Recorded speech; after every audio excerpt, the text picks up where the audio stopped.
But I realized after a certain point that I was like, a lot of the folks that are kind of going like, dude, you really need to get on Brotherhood. It's like, you were 5 when the original was out, so and I read it. You might not have caught that. Yeah, but I did, and it's okay. And I know this is better. And I know this is different. And I know it's the manga, but you know what I'm really excited for? It was really soon. You know what I'm fucking building up my fucking social media like fucking ass power for? Yo, Pat, oh my god, I don't know if you saw it. There's this new fucking anime on Netflix. It's so fucked up. It's the robots, but they're oh dude, and like it's really sad, and like the kid's like a pussy. Like I was watching that shit before you were fucking born. I was really wondering how that would play out, and so far most people have heard of Ava, so it's okay. But there's definitely a new audience that is going, oh yeah, I've heard about this shit, I heard it's super cool, and then tweets of people going, what the fuck, oh my god, what is this shit, you didn't tell me, you didn't warn me, you know. But like, no one is doing the worst version of it, which is, oh my god, you have to get on this hype new shit. I'm so excited. I'm so excited. I haven't seen that yet. You know what I'm not excited because for? Those people remember as well that like for some kids, there's people who the rebuilds are Evangelion. Yeah. There's a whole That's even weirder. That's even weirder. It's the worst. Oh man. That's awful. That's an awful place to be. If the rebuilds are your experience, but I'm sorry. That's a lot. That's a bunch of people, for sure. I'm also waiting for having to go. This was made in Japan in 1996, and yes, there is some dark subject matter that may not perfectly align with today's values. Yeah. One at the beginning and one at the end, and boy, it ain't comfortable. It wasn't comfortable then either. When are we gonna redraw the hand and get the extra details with modern CG? It's really funny. Can we get some really good goopy CG? It's funny with because the bubbles? That scene is the only scene in the entire show that I think is better in the dub. Because I do not like the Evangelion dub, except for that one line. I'm fucked up. In Japanese, it's something like, "What's wrong with me?" And in English, it's just like, "Oh, I'm so fucked up." Yeah. It's like it's the most honest he could ever have been with the audience. It's so perfect. I think since the time of the original release, our ability to render photorealistic hot glue has come a long way, and I think if we're rebuilding, let's rebuild it. Why not? You know, why not get in there? Why not really rebuild it? I'm so excited for just that show to just hit a new batch of people and just yeah, you know what I mean, like just hit a new batch of people just and have that be the discussion, like, hey, it's 2019 and people are talking about that thing that I watched 23 years ago when I was in grade 5 and Stuart had the anime tapes that his brother stole from the microplay. Right? Yeah. But the problem is that, like, unless Netflix, what Netflix needs to do is have episode 26 autoplay into End of Ava. Yeah, right. It should.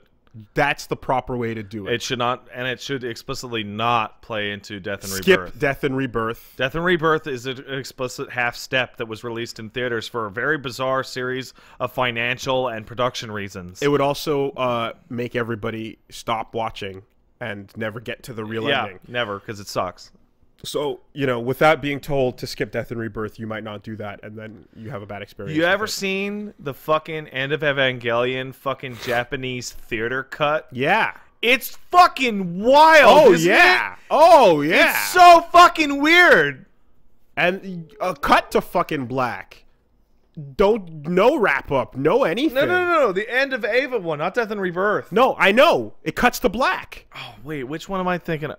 On the whenever you see when you see that fancy, now it's time, and you see the fucking fancy credits going, Yeah. that's your DVD release. In the theaters, you get your final shot, and then okay, because I never made it all the way through because I just watched it to get to the live action alternate real world sequences. Oh yeah, there you were. Those ones with the actual crowd. Yeah. No, that's all there. That's so weird. That's still there on the DVD. Is it? Yeah. Because on the Blu-ray release, it's not there. And you're getting the letters, the death threats. Yeah. And you're getting the graffiti written on the studio outside. But there was no fucking credits. See, here's the problem, right? Here's the real issue. We're talking about George R.R. Martin, and we're talking about maybe leave artists alone because they'll fuck up the thing you like. Here's the thing. That happened with Evangelion, and then we got End of Evangelion, which is one of the best pieces of animated film ever. And then they kept bugging him. And we got Rebuild 1 and 2, which are great. And then so you can only annoy creators into like 2 pieces of art that are good. And then if you keep going, then you'll get 3.33. You know, the Game of Thrones 3.33 where Arya turns into a Gundam or whatever. I mean, look, at the end of the day, for everything that End of Eva does to you, it also, we can't forget, like, it has moments where when Asuka roundhouse kicks a goddamn mass-produced unit in a fucking mecha suit, like, that spoke to my soul, man. That or when she punches deep. That one through the other one. It went deep. I was like, oh! I was so in. Like, the action is unbelievable. Before you fucking, he builds you up, man. Mama. Yeah. Do it all for mama. It's hey, I tricked you with these cool robots into thinking about the pointlessness of life and why nothing matters, and I'm depressed. Man, that kick was so good. That's the problem with art, right? Because you were saying, like, about Vagabond and Martin is like, what if it's just killing him to make it, right? Mm-hmm. It's like Evangelion was, like, you go watch that shit and be aware when you watch that first 24-episode run that Eno his life is disintegrating in the background and he hates his job and he is the most depressed a human being can be. And he's just channeling all that human suffering into the TV show. And I'm like, maybe we should make artists feel bad all the time. Well, welcome to the not the creation, but welcome to one of the most, like, perfect examples of deconstruction, right? Yeah. Where, like, yeah, when you feel like shit and you've actually been the one that built up what this genre was, and you go, this shit sucks. This is stupid. It's dumb. Right? Kids and robots? What? Fuck that.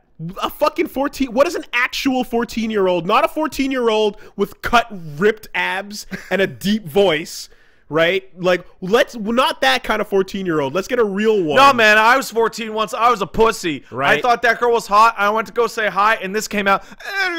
Scientist parent that leaves the legacy behind for you. Oh, wait, that sucks. And all you got to do is defeat the monsters of the day and save the world with your breast of fire. That's it, right? That's all it. And you got your hot-blooded partner, and you got your cool, quiet partner, and the 3 of you are going to fucking do it. Except getting into the robot itself is a traumatic and incestuous experience that pushes the very limits of your psyche and the pressures of the entire human race upon your tiny bitch shoulders as you struggle to take your first step are crushing down upon you.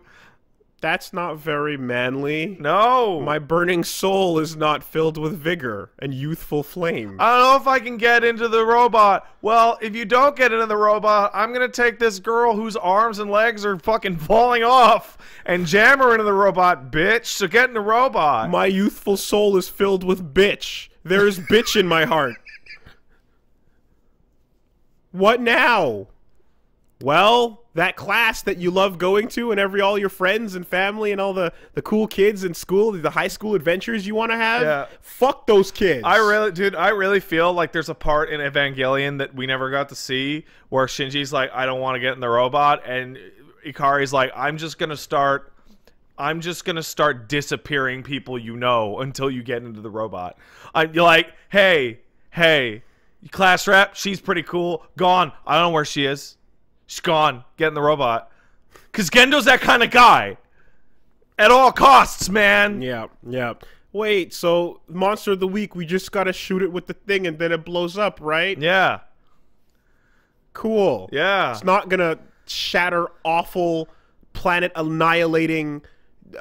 Yeah. Anyway, so that was a fantastic, let's blow this shit up and take a look at what it actually would be, you know? In addition to, I'm not feeling good. I don't feel good.